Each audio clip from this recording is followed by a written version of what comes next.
Good evening, ladies and gentlemen, brothers and sisters. How you doing, people? Welcome to the first and also the last Brews at 10 of this week. Thanks a lot for being here tonight. The focus has been more on video content than live stream content this week, you might have noticed. Octo and Kate, really good to see you in the chat. Hope you're well this evening as we go into this bank holiday weekend. All are welcome here, of course, except for Tories and fascists. Yeah, so this is a bit of a, I don't know, I guess semi ad hoc. Is that the right turn of phrase? Ad lib. Brews at 10. I do have a few bits prepared, but it's mostly going to be discussion based more than content clip article based, if that makes any sense. Still some pertinent recent issues to talk about, of course.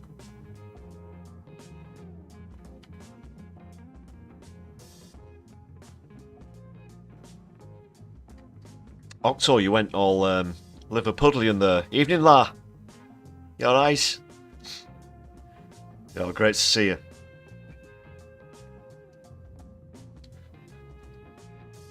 Have you got a brew? What are you on this evening?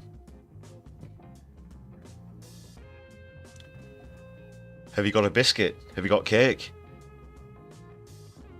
Is it okay to have cake at 10? I dare say so.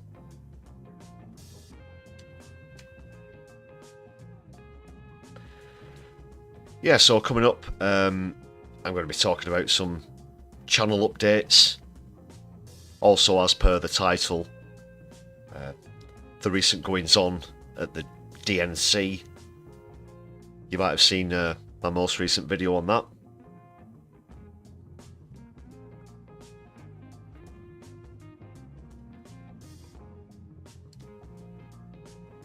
More Tory, Labour, excuse me, slip of the tongue, austerity.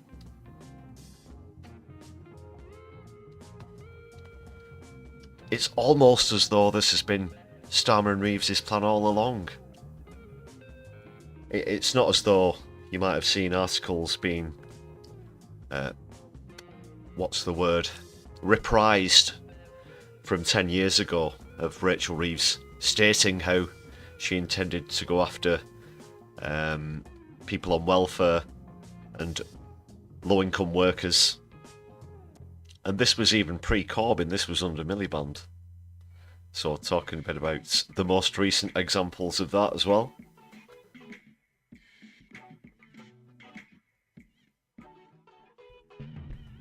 Yeah, what's happening with this video, Octo?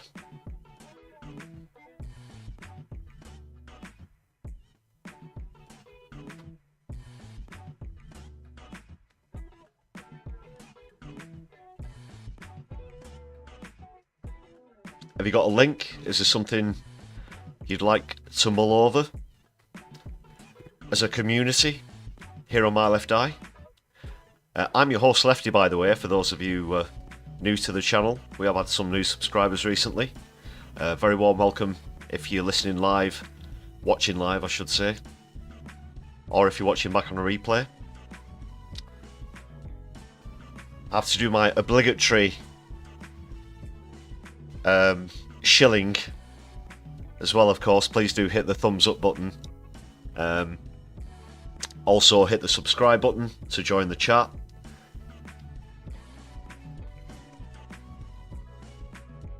And share the content around your social media, etc. Help us reach a wider audience. That's actually going to bring me on to the channel updates in a moment. I will, of course, as always, be giving shout outs to current members on the channel. And if you'd like to add your name to that list of people, you can do so for just 99 pence. And that's 99 pence well spent, I dare say so. One of my most recent video uploads is now members only, you can check that out. There have been 2 vids out this week, one's public, one's members only at the moment.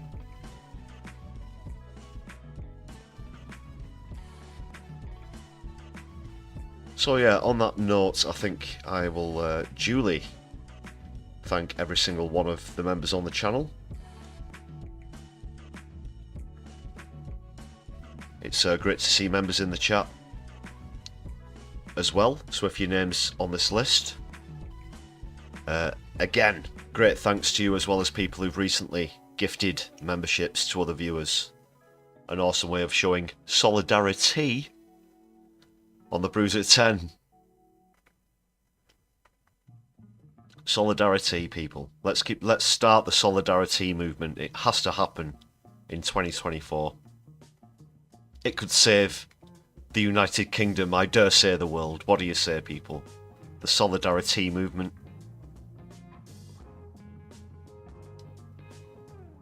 Imagine some years from now a famous voiceover artist, the likes of Morgan Freeman, perhaps, or whoever is narrating popular videos in decades to come, talking about the foundations of the solidarity movement here on the Brews at 10.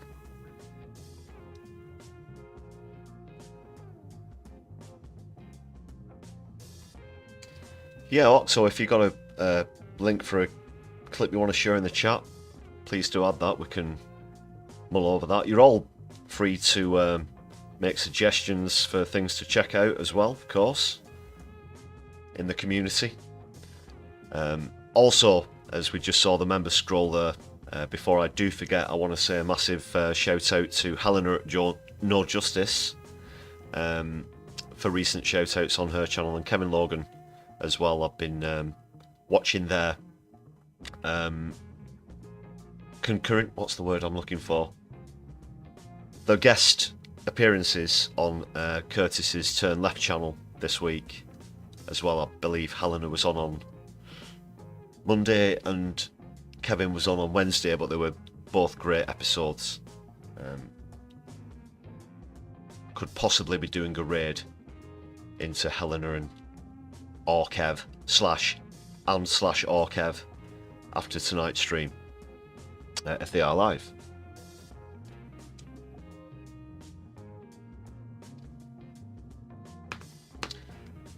So yeah, I've been following those 3 channels for a while now, and it's always great to see like-minded people sharing ideas and stuff, and to see this on a lot of YouTube channels. Let's get our brains together. Wondergupta, how you doing? Greetings. How are things up in the northeast? Great to see you back, as always.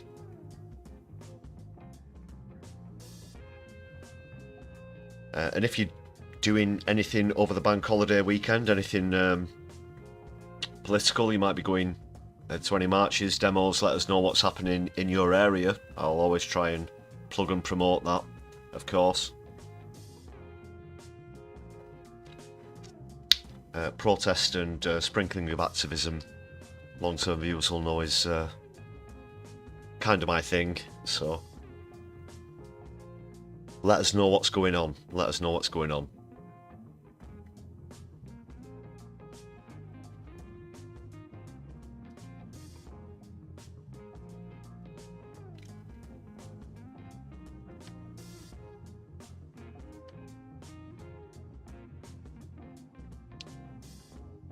Also, what do you think of the old pre-intro quote that I put up here?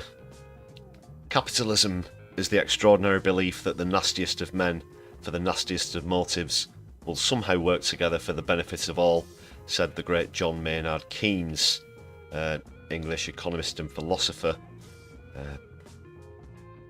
Great quote, that. More of that to come. I've got 1 or 2 more, preach moments, shall we call them? Yes, preach.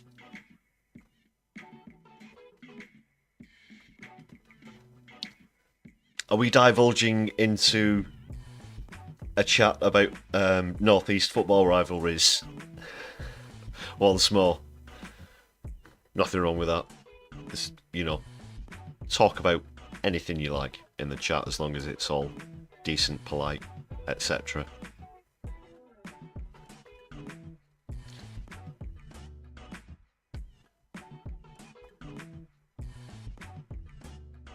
Right, I guess I should move. I should move on to some clips and stuff. I've been dragging this out for nearly a quarter of an hour now.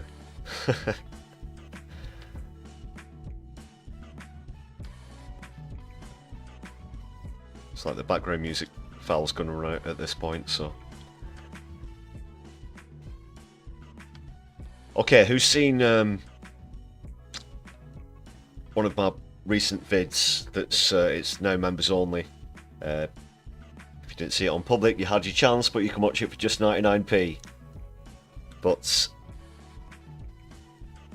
the other one that I put out recently about the DNC, these neo-lib. Oh god, this could get a bit ranty.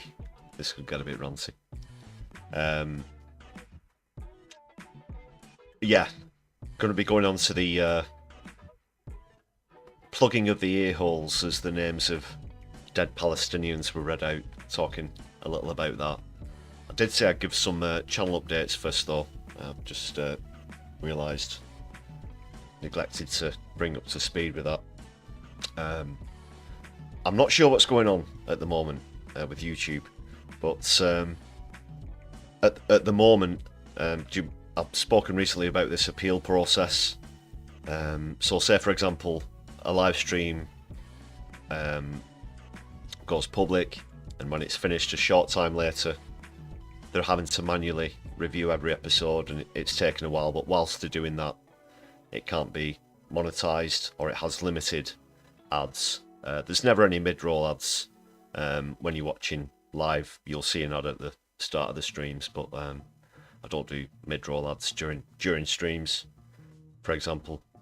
However, it's often the case that by the time they've decided that the episode's okay, which it is 9 times out of 10, I've already released another one, and yeah, just having a bit of an issue with that at the moment. And also, I'm not sure why the last couple of vids haven't been. I mean, one of them's members only now, obviously, but others aren't really getting through to normal channels. I'm not sure what's going on there. I don't want to say, you know, the term shadow banned gets thrown around a lot. I'm not sure about that, but do give us a boost on your social media.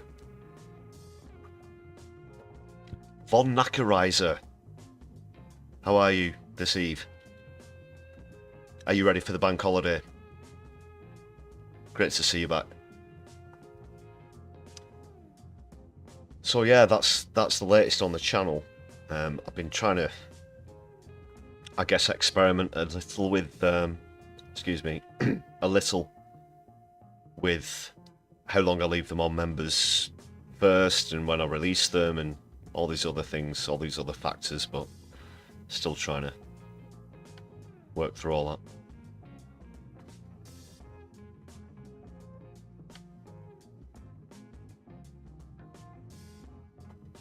So yeah, the most recent vid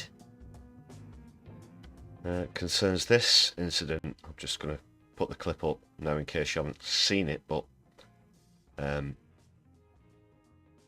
Democrats openly ignoring to the extent of plugging their ears, putting their fingers in their ears when the names of Palestinians are read out.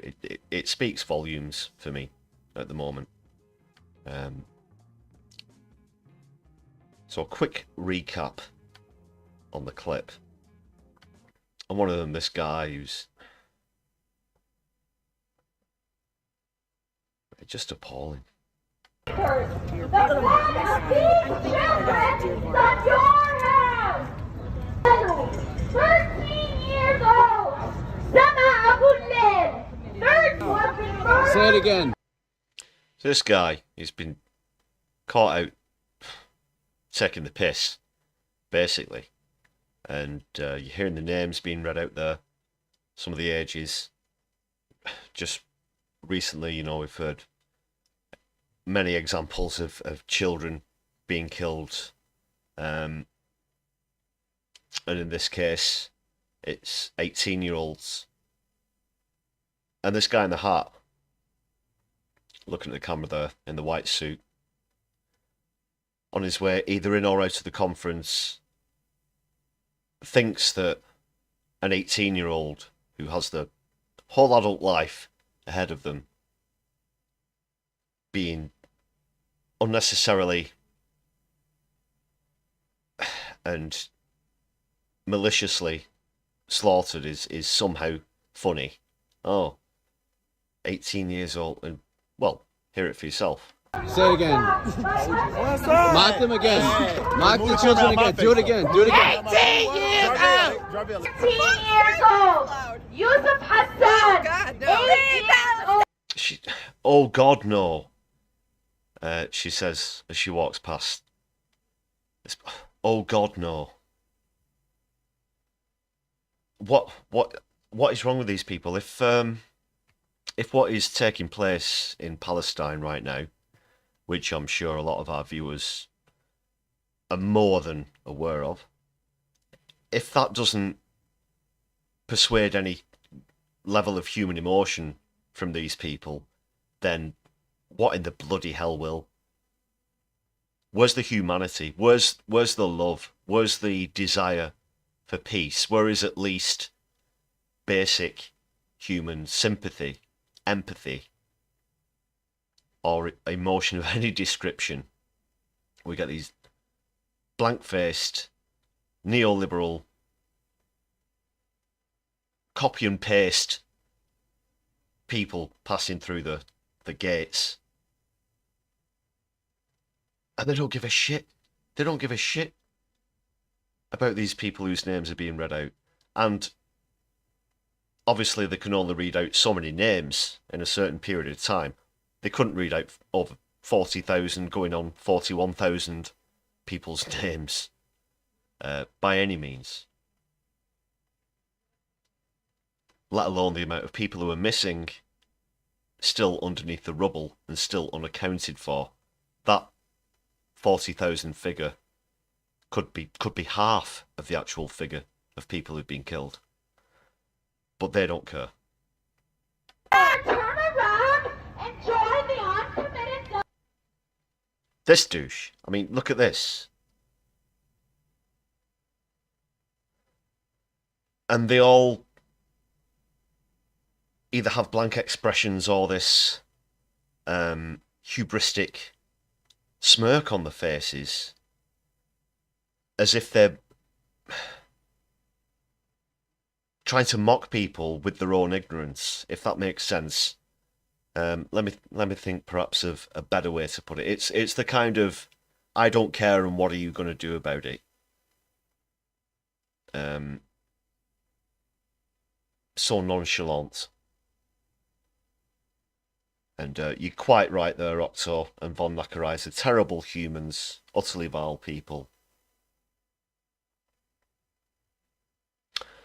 And well done to the people who are there pointing this out, who are protesting. You might have seen clips of thousands of people lining the streets. On a couple of occasions, there's been some, I don't want to say clashes with the police, there's been some police brutality, if we're being perfectly honest with ourselves. We've seen riot shields being shoved in people's faces, people being hit with batons, truncheons, people who are peacefully protesting, who are doing nothing aggressive against the police whatsoever. This is taking place in Chicago, in the state of Illinois. So the police are completely unprovoked in those kind of actions as well. Other things of note include the speakers at the conference doing their level best to avoid the issue of Palestine. They don't want to talk about a ceasefire, even though Anthony Blinken himself has just returned from ceasefire talks, and I mentioned that in the video. I'm going to take a look at that clip of him being a complete hypocrite again in just a second. But still, despite these ongoing talks, which have collapsed now, by the way. Spoiler alert. That's not a surprise to me. Those of you who see my recent content will know that that's what was expected. But despite that being in the news, it's not been mentioned at a conference at all. It's all grandstanding, and they'll wheel out the celebrity supporters, the likes of Oprah Winfrey, etc. Most of the focus seems to be on electing a diverse president who is a female. You know, I don't care what colour skin a politician has or what's between their legs. I want the policies to be, fair and just and socialist, preferably. Also, there should be diversity, obviously, in politics. No one should be excluded, but the focus should be on policy, especially. That's my point there. And Harris especially doesn't look like being particularly revolutionary in supporting Palestinians or helping a ceasefire. You might remember a recent protest at one of the rallies where someone in the crowd chose to shout out about Palestine, and she said, she sort of showed the hand and quiet, I'm speaking. And that's become a meme now itself as well.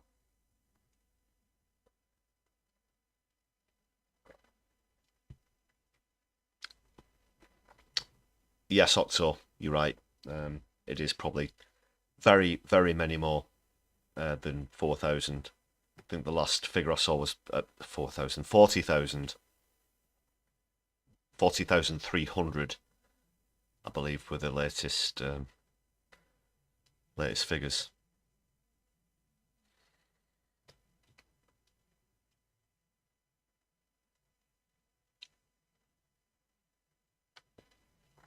What can you say? And this isn't, I'm knocking the Democrats here. That doesn't mean I'm pro-Republican. I just want to be very clear about that. I don't think Trump or Harris are going to be of benefit to a ceasefire in Gaza or for an end to the occupation of Palestine.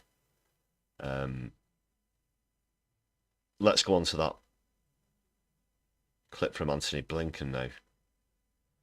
Bearing in mind that the USA has recently given another $20 billion of aid to the US. This is Israel's main ally, of course. I made the crocodile tears analogy in the vid, but just watching this through, and he's fresh off the plane as well. Fresh off the plane, trying to act as though it's not American weapons that are being used to impose these things he's going to mention here. Oh God. I find myself on the verge of ranting off quite a bit. Especially with people like this, to be honest. The neck, the gall, whatever you want, what a piece of crap. Time is of the essence because every single day, women, children, men in Gaza are suffering without access to adequate food, medicine, and at risk of being wounded or dying in... You could at least try and do something to stop them attacking the aid convoys then. This is supposed to be your little puppet state in the Middle East that you wanted after World War II to have control of the Middle East with the United Kingdom. Do you not know this, Anthony? This is this is all your own creation, albeit not your government. This is a decades-old problem, of course, an occupation, but of your own devising, Anthony. The country that you represent as Secretary of State, and almost as soon as he'd gotten off the plane and made this statement, Netanyahu was making press statements gloating that Netanyahu got Blinken to agree to let in the IDF stay in Palestine, in Gaza, after a ceasefire. Not only revealing details about the ceasefire talks, which he shouldn't have done, but essentially saying and gloating about the fact that he's made America his bitch. Is the tail wagging the dog? You know, what is this all about?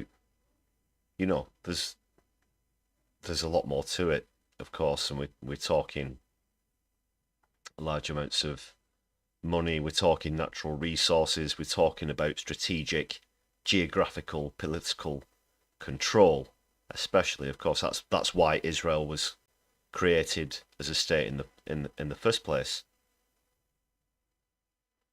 Nicola Curtin, welcome to the chat. Hope you're well this evening.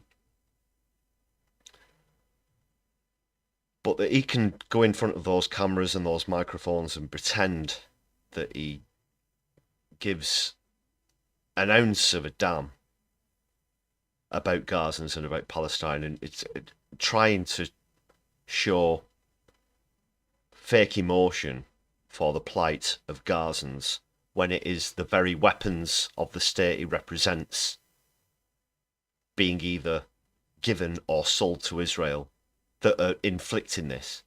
And I can't stand this anymore. I can't stand this anymore. We're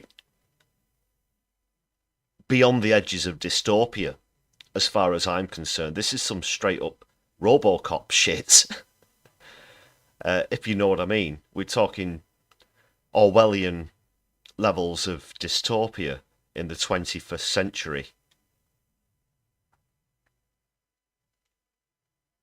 We're seeing so little political progress, even though we're barely coming up to a quarter of a way through the century. We're seeing things go backwards as far as governments are concerned. And are we now that talks have collapsed looking at a regional war, which looks extraordinarily likely? I said in a recent video that's members only now that this is probably the last ditch chance to make a ceasefire deal work. Israel, of course, came up with these 27 new ridiculous conditions,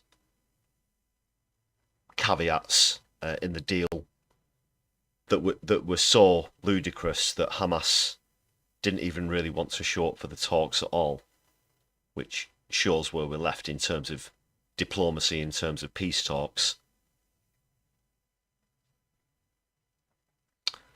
So now, with Israel and Lebanon exchanging blows, has been happening this week, and Iran in tow as well, and Israel have attacked Iraq also.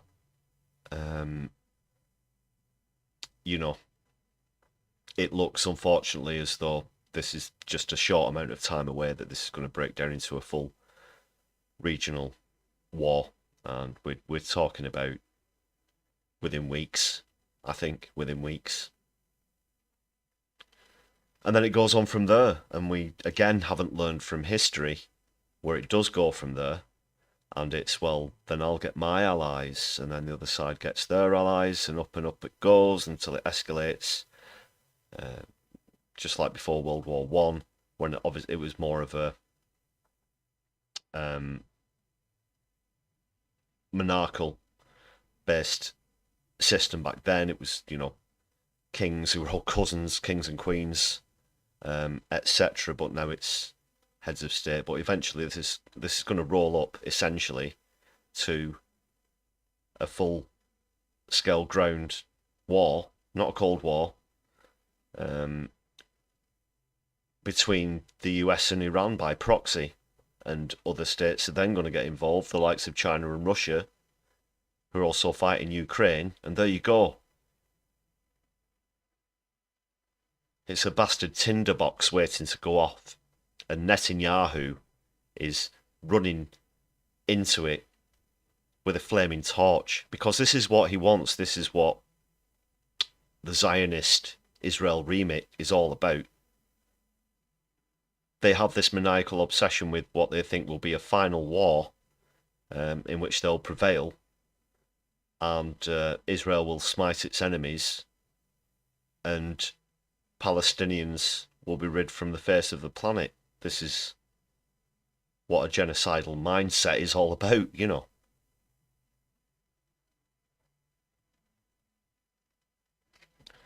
And that's where we're at. That's where we're at, people. I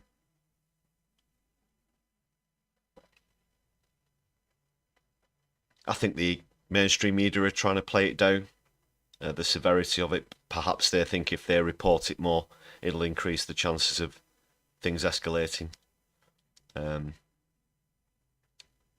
a couple of seconds there, I was thinking about an old The Day Today, you know, Chris Morris, great show, but where they essentially talk guests into declaring war on each other. One of them was Australian, I believe, and perhaps they're too worried that if they actually say how close the region is to a full-scale war, that it might accelerate it. I don't know. I don't know about that. Oh, goodness me. Just looking at him there. What is that, Air Force 2? Or whatever it is behind him.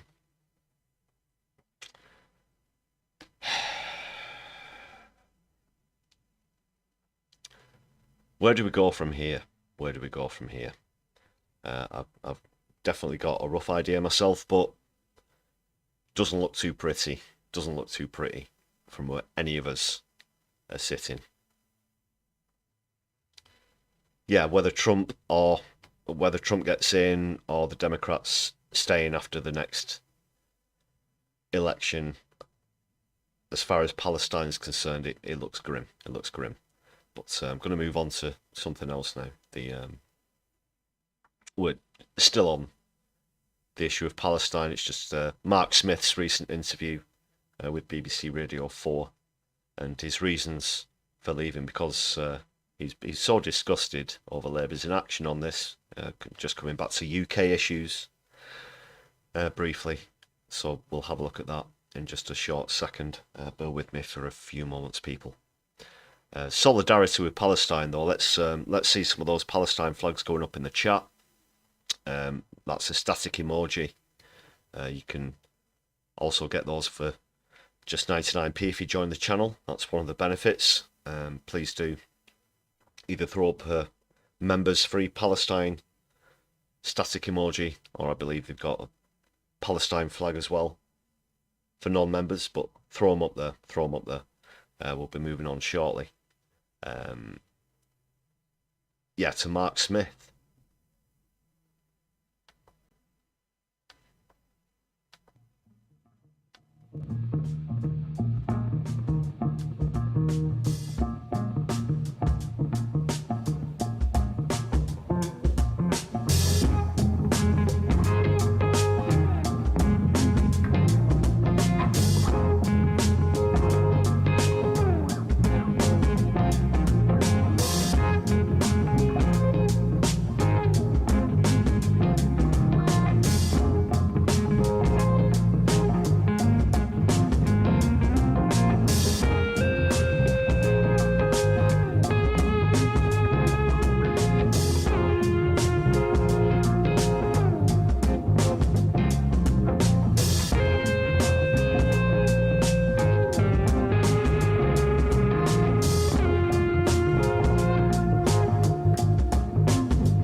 I really do think we need to see more of this, more senior figures who actually acknowledge what's going on and don't show ignorance or aren't influenced by the lobbies, speaking up and exposing the government here in the UK, the Labour government under Zionist Keir Starmer, of what's actually going on.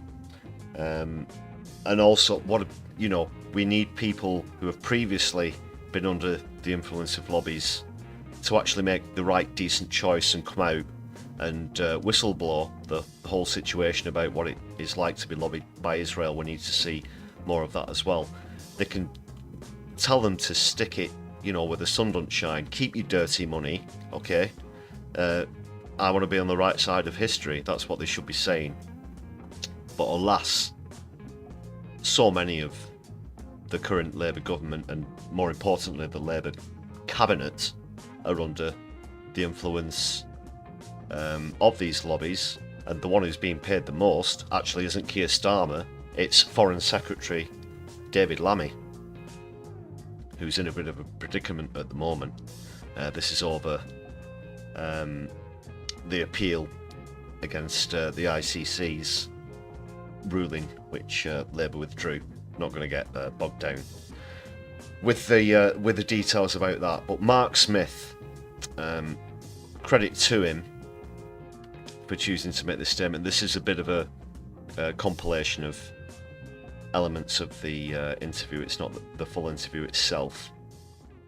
So this is from BBC Radio 4 earlier in the week. For everybody watching their TV screens now, what we can see are appalling acts of violence perpetrated on civilians, on civilian property, and so on. Most people, I think, watching that would think this is absolutely horrendous. For me personally, my profession or former profession, as of last week, was to advise the government on the legality of arms sales. And when you look at what constitutes a war crime, it's actually quite clear, even from what you see in open source on the TV, that the state of Israel is perpetrating war crimes in plain sight. Anybody. Well, just on that part, whilst we're on the subject of David Lammy there, of course, well, like he was saying at the end, all of this is happening in plain sight. But do you remember when Lammy was pressing the Tories for the official legal advice on what Israel is doing? And now that they're in government, he seems to completely ignore that, even though, of course, he has full disclosure, has full access to that information, because he's now the Foreign Secretary. This is something he's choosing to ignore. But when international bodies such as the UN, the ICC, the ICJ are making such declarations,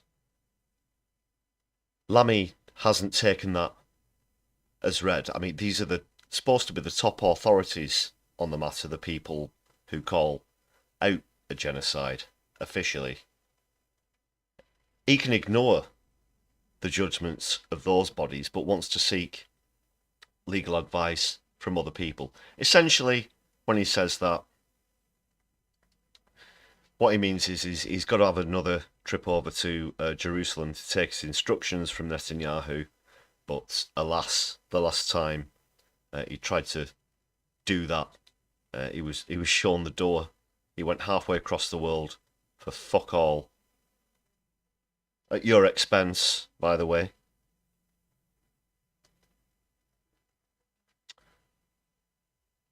Because now Lammy's caught between the devil and the deep blue sea, basically.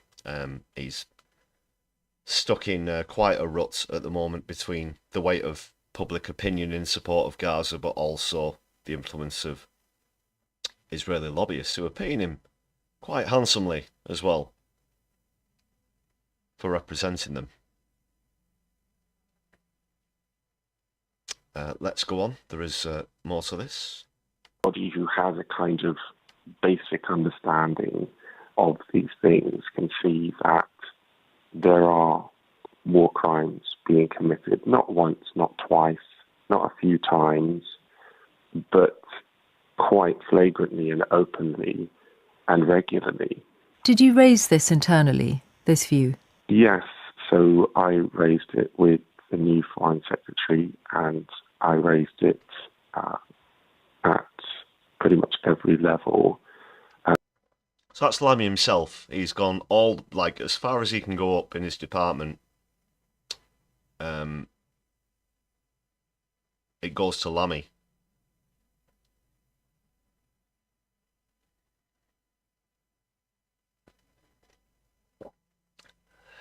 So I'm just taking a second here to sip some Solidari-tea and think about how awful David Lammy is for just a few seconds. Sorry about the dead air there for a few seconds, as they say.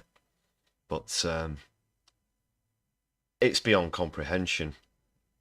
In the organisation, that's my duty, and that would be quite normal, I think, for public servants. We're very used to upholding the law, and so we would normally raise things internally that we might have a question over, particularly if we have subject matter specialism, as I do. So I raised it internally. And how did the Foreign Secretary respond? I'm not at liberty to kind of go into detail about exactly how that internal process went. So it's all shady, essentially. You know, he's not at liberty to... I mean, what is this? How despotic is this? You can't even discuss the elements of a conversation. What has he signed some sort of gagging order or something like this? What's going on there? What are the reasons why he is not at liberty, having quit, to say what's happened? What do you think? Let us know in the chat.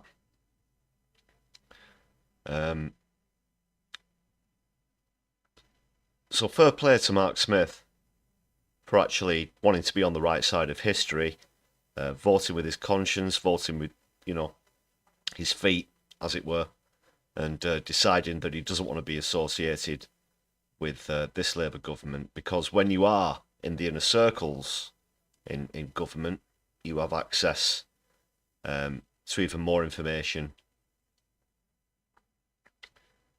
And for Smith, he can't go on. He can't go on.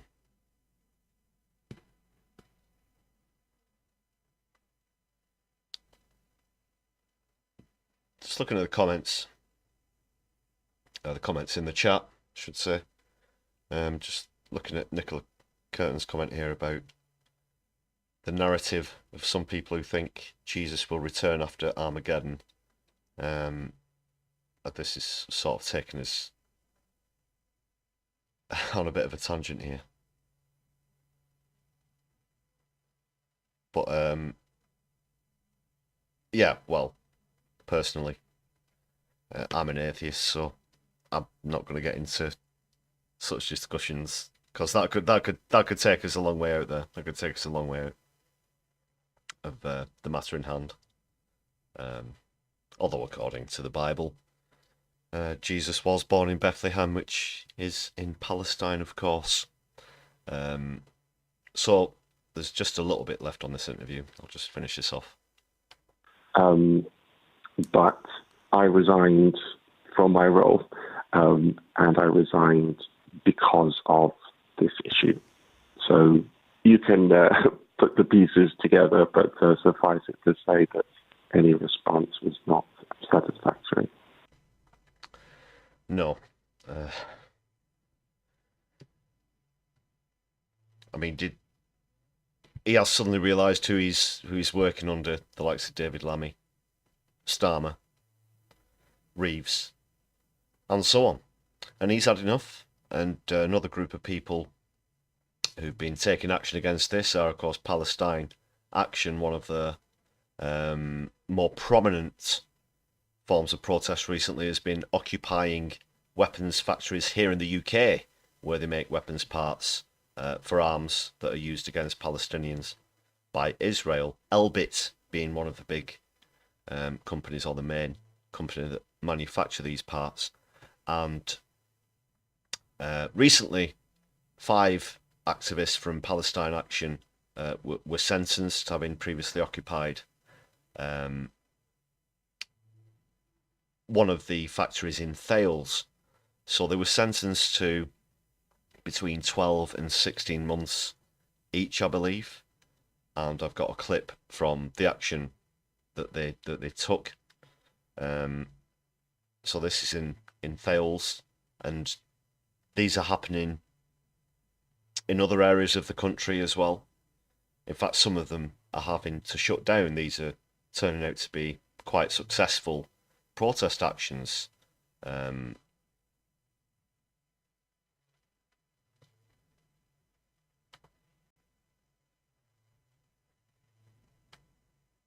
So this is it. I've had to put it on without any audio because there's some background music. I'm not sure if that's copyrighted or not, but this is them during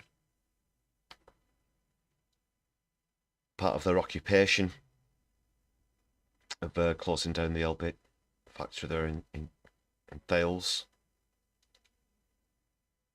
And the 5 activists that I'll just play that again. So the 5 people you can see there, the ones who've been sentenced to between 12 and 16 months, but very brave, very bold action by them to put their bodies on the line. Long-term viewers will know that someone who's been arrested and convicted for protest action before. So solidarity with these 5. Now it's another group of 5, like the Whole Truth 5 from Just Stop Oil.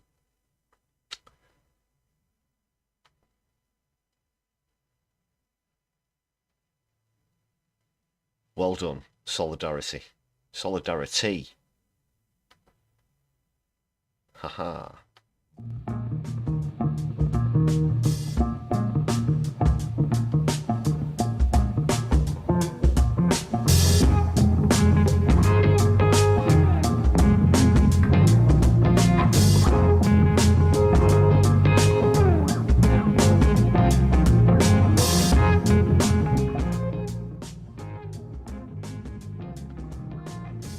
Flow Snake, welcome. Great to see you. How you doing tonight? Solidarity. Solidari Speckled Hen, in your case. Is that your tipple of choice again this evening?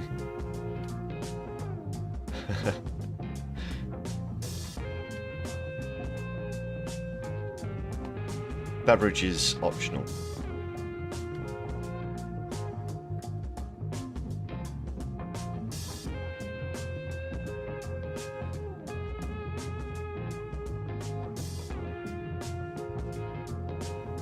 And my goodness, have I got a story for you coming up. This is a real zinger. This is going to be worldwide. Sensational story that will have you on the edge of your seats, I assure you.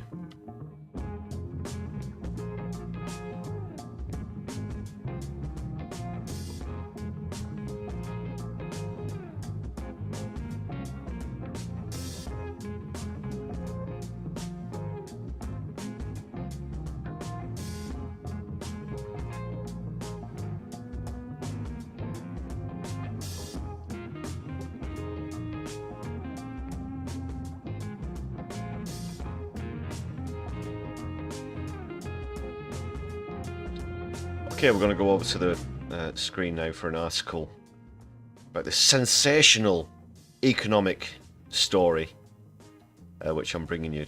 You know, this just was one of the top stories on the Beeb, and I was kind of a bit surprised by why they think. Maybe it's a slow news day. I don't know. Well, I don't think so. Not with everything that's going on around the world. Oh, the background music's cut out for some reason.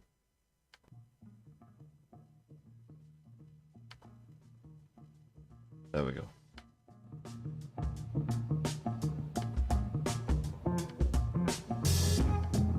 brace yourselves.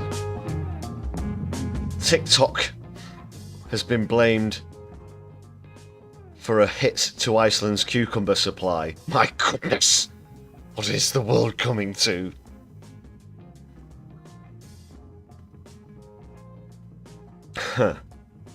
Alright, let's see what's happening.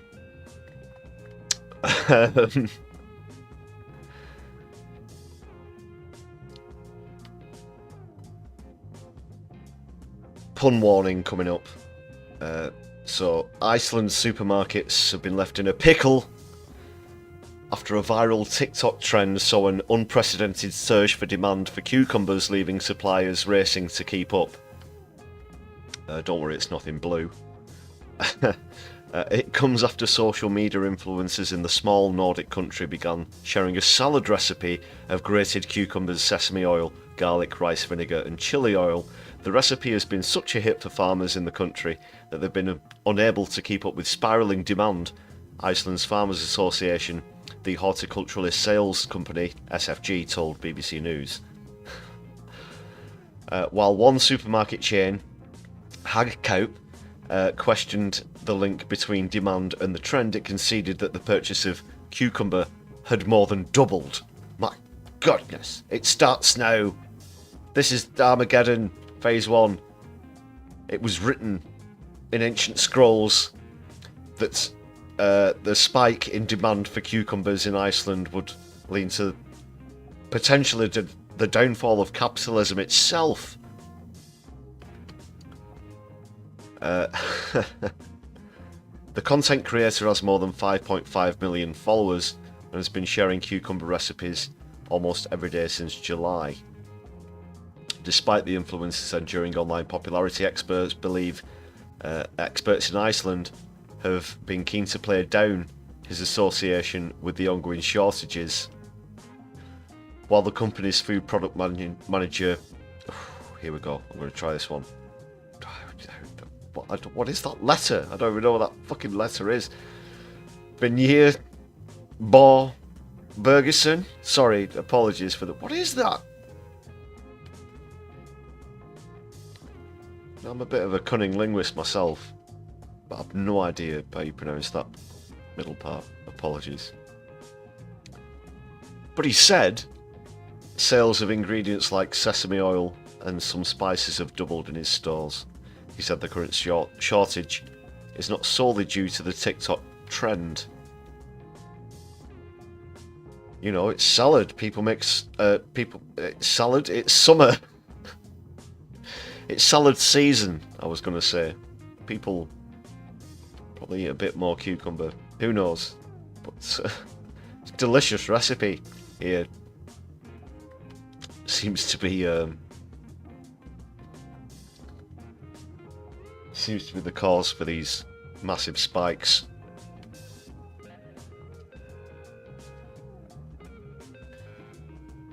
That's My Left Eye, hosted by myself, Lefty, bringing you the latest pertinent political and economic stories. Thank you very much for joining me on the Brews at 10 this evening.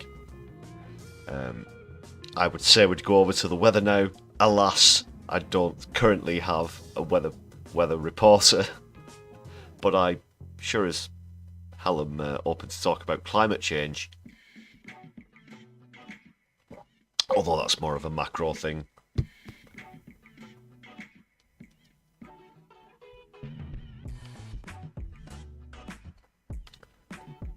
And at the risk of sounding like regional radio DJ or something, let us know in the chat if you got your bins blown over this morning. And a bit windy out there.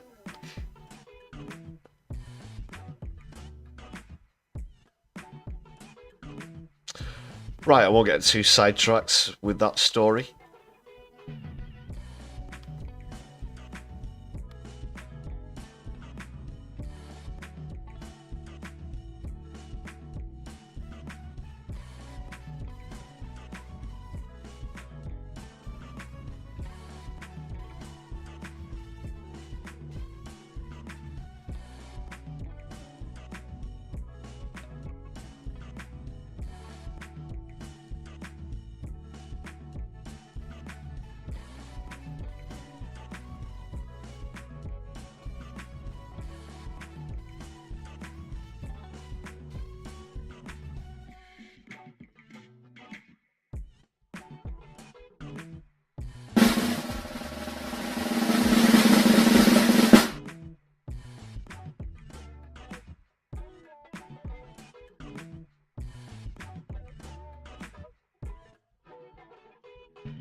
Sorry, the mic went off for a sec there.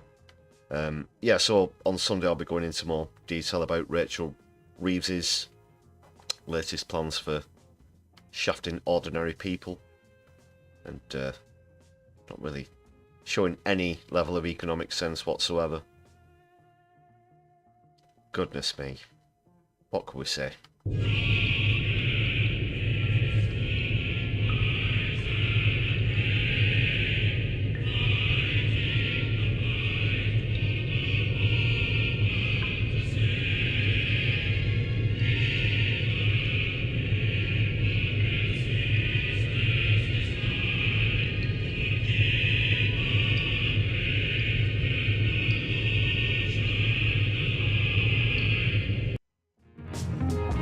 Yeah, shout out to the agitator there for that scene as well. Poor John Hurt, still stuck in there with Rachel Reeves.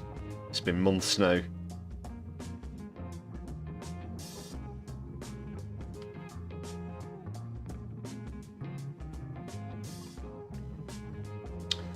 Alright people, I'm going to call it a night. Just a quick one from me this evening, but it's been great to see you, and hopefully you'll be joining me again on Sunday. Like I said, whatever you're doing this bank holiday weekend, have a great time. I'll be catching up with you in a couple of days, and if you haven't done so already, please do check out the latest video content on the channel as well. Just trying to work my way through these couple of problems on YouTube at the moment, so please do all you can to support the channel in that way. Whatever you're drinking this bank holiday weekend, have fun, but be good.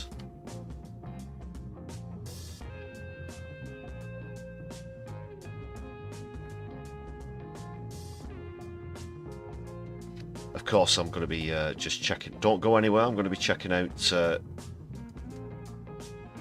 other channels who could be live at the moment. Perhaps Helena or Kev are on.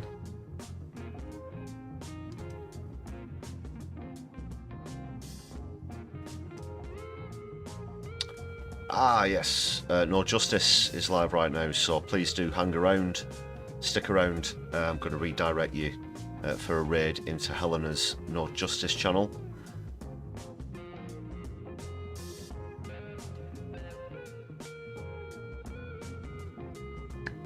So yeah, I will quickly call that an evening. I might be popping into the chat there over on No Justice, so I will potentially be seeing you there quite shortly. But for now, that's all from me, Lefty, here on My Left Eye. This has been the Brews at 10 Solidari-tea. Everyone, take care, everybody, and My Left Eye will be seeing you soon.